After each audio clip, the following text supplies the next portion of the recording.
The country's most valuable startup, actually the decacorn Byju, has been on a shopping spree. Earlier in the year, it bought Aakash for $1 billion. It bought Edtech in the United States for $500 million. And now it's added two more deals to its M&A table. Great Learning, that's a $600 million deal, and it has bought out Toppr.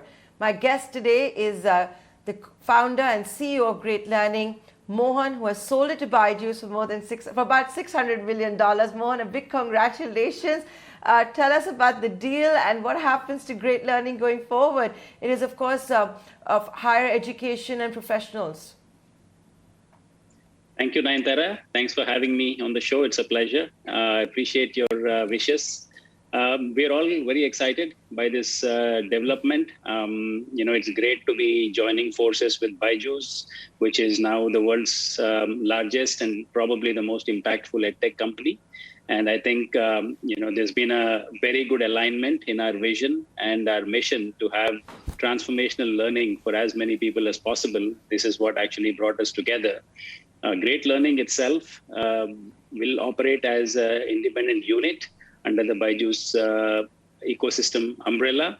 We will get the resources that are needed to further double down and accelerate the growth in our business. We will be growing both in India, going deeper into the Indian market, offering a lot more programs across various segments, as well as going to several international geographies. And I think all of those initiatives will get accelerated thanks to this big event.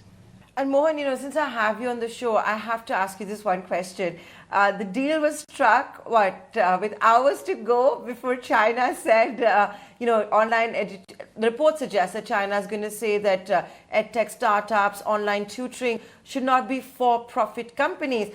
This is going to re-rate the entire edtech sector for India. It's suddenly going to become a bigger buzzword, a hotter destination for foreign capital? I think India is already quite a preferred destination for international investments, as we have seen in the early part of this year. I think this year has set new records across the board.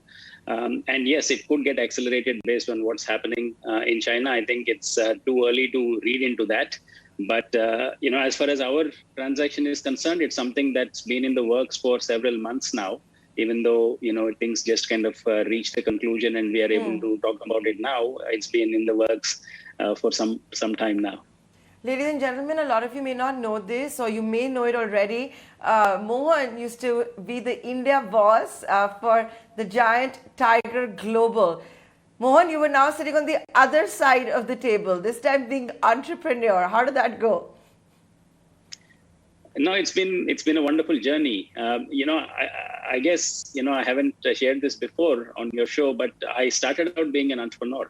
So, when I just was doing my graduate school, I dropped out of my PhD program. So the first thing that I did was to actually help build a company called Stratify. And it's after that I had my stint as an investor. And then back to being an entrepreneur. And I've been one now for the last 11 years. So Great Learning is my third venture. And, it's been a phenomenal ride. It's been, one of our core values at Great Learning is the journey is the reward. And so I think it's really been a reward, the whole journey, the amazing team that we've had. And the team has been extremely stable. No one in my team has actually left us in the last 8 years from the very beginning.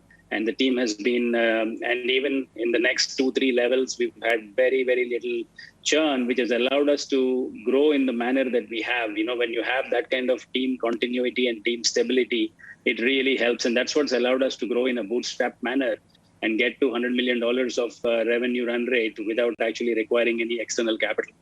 And one must say this, Mohan, like what we've seen is the mushrooming of edtech startups. Look at the way it has all changed for them, whether it's a Byju or an Unacademy, the list goes on and on.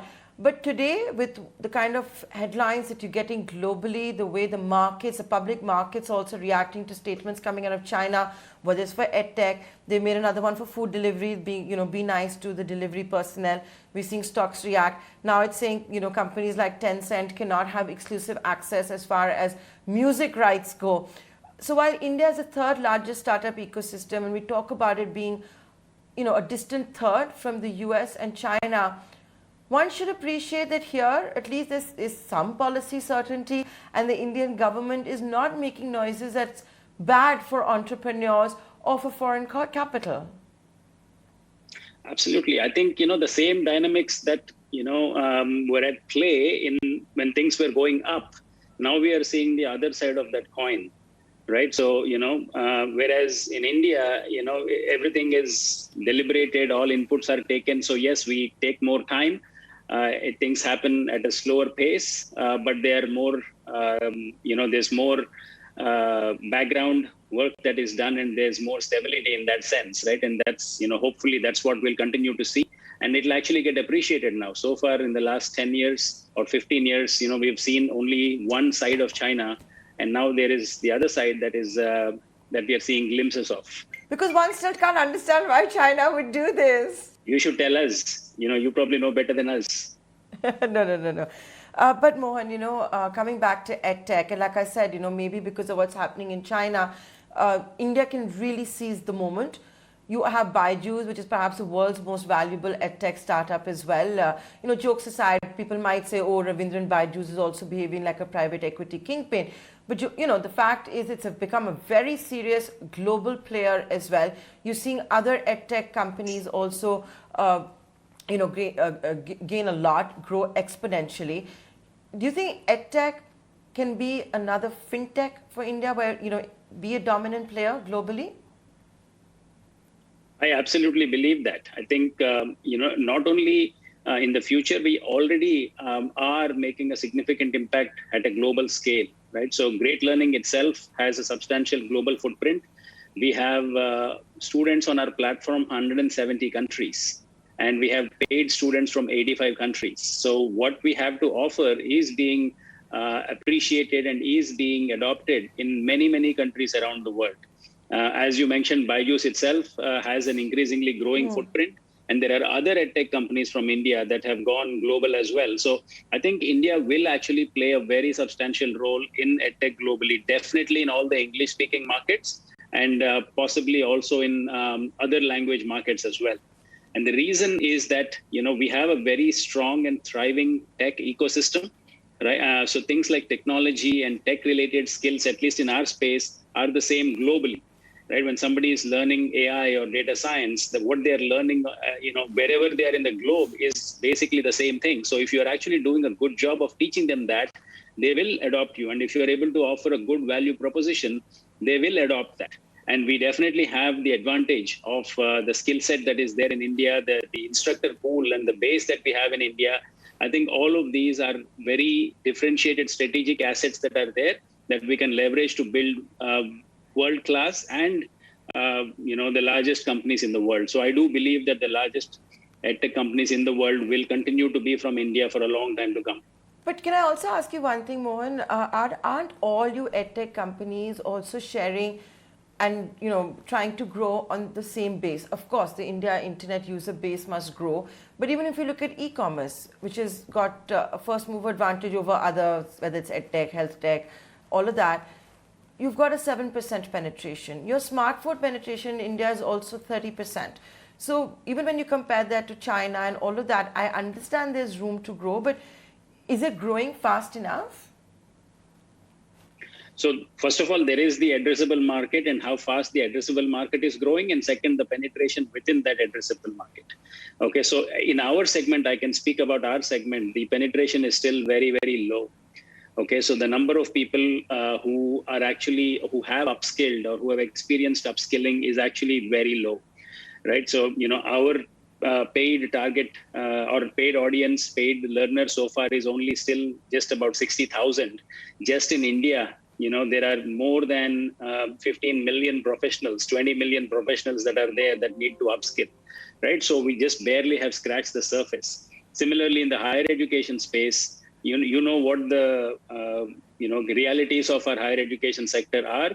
The number of high quality institutions are few and the competition for them is extremely severe, which means that most people are not able to get the benefit of transformational high quality education.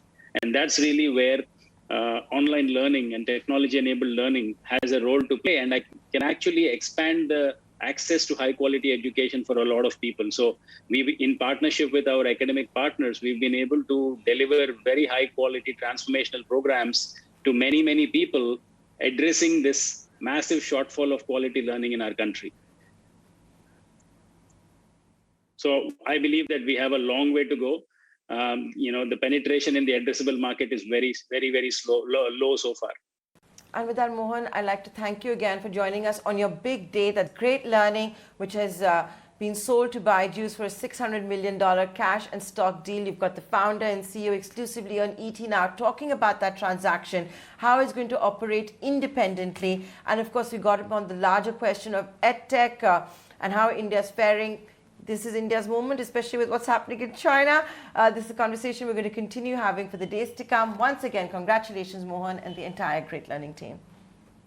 Thank you, Nayantara. And let me also take this opportunity to share my deep gratitude to all our team members, our instructors, our academic partners, and the entire Great Learning ecosystem. Thank you very much for enabling us to get to where we are.